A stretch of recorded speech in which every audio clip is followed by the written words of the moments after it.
महाराष्ट्र में चुनाव की तारीखों के मुद्दे पर सियासत बहुत गर्म है। शिवसेना शिंदे गुट के प्रवक्ता हैं संजय निरुपम। उन्होंने दावा किया कि चुनाव में महायुति का चेहरा एकनाथ शिंदे ही होंगे।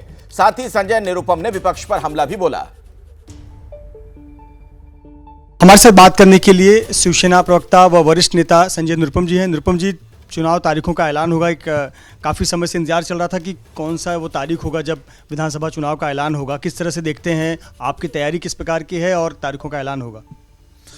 आज आचार संहिता की घोषणा का हम स्वागत करते हैं। पूरे लगभग सवा दो ढाई वर्षों से एकनाथ राव शिंदे जी की सरकार यहाँ चल रही है। फडणवीस जी और अजित दादा दोनों उप मुख्यमंत्री, तीनों लोगों ने मिलकर पूरे महाराष्ट्र में लोगों के कल्याण के लिए और महाराष्ट्र के विकास के लिए जबरदस्त काम किया है। तो जो विकास और कल्याण के नाम पर हम वोट मांगने के लिए लोगों के बीच जा रहे हैं, हमारी पूरी तैयारी और मुझे पूरा विश्वास है कि महायुति की सरकार पूरी ताकत के साथ एकदम दमखम के साथ वापस आ रही है। कितनी सीटें जीतने का दावा कर रहे हैं और चेहरा कौन होगा चुनाव में?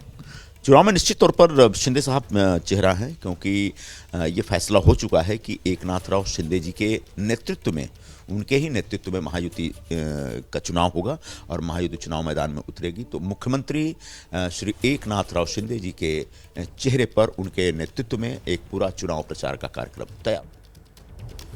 तो आपने संजय निरुपम को सुना। नीरज पांडे भी मेरे साथ जुड़े हुए हैं, बीजेपी से जुड़ी हर खबर आप तक पहुंचाते रहते हैं। नीरज, ये संजय निरुपम ने जो एकनाथ शिंदे वाली बात कह दी, क्या इतना आसान होने वाला है?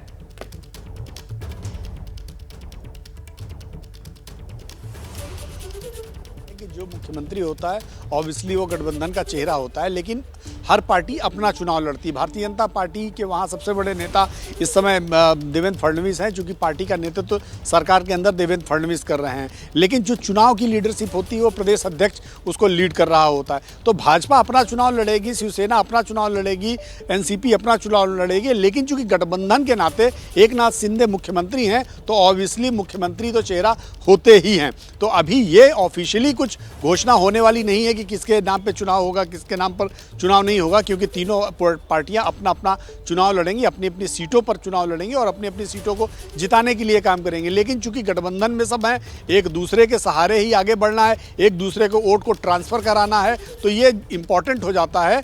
अब देखना ये होगा कि एकनाथ शिंदे की ऑफिशियल घोषणा होती है या ऐसे ही एक आम सहमत के तहत एकनाथ शिंदे चूंकि मुख्यमंत्री हैं उसी पर होता चला जा रहा है।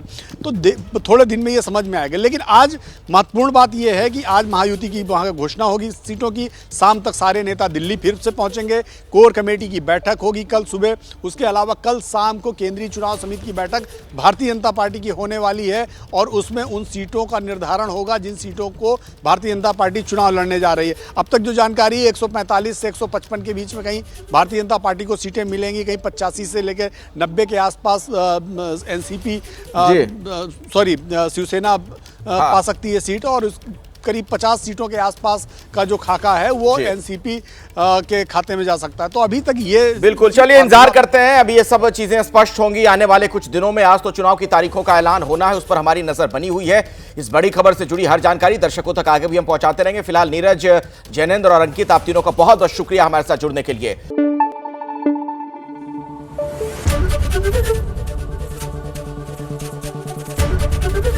एबीपी न्यूज आपको रखे आगे।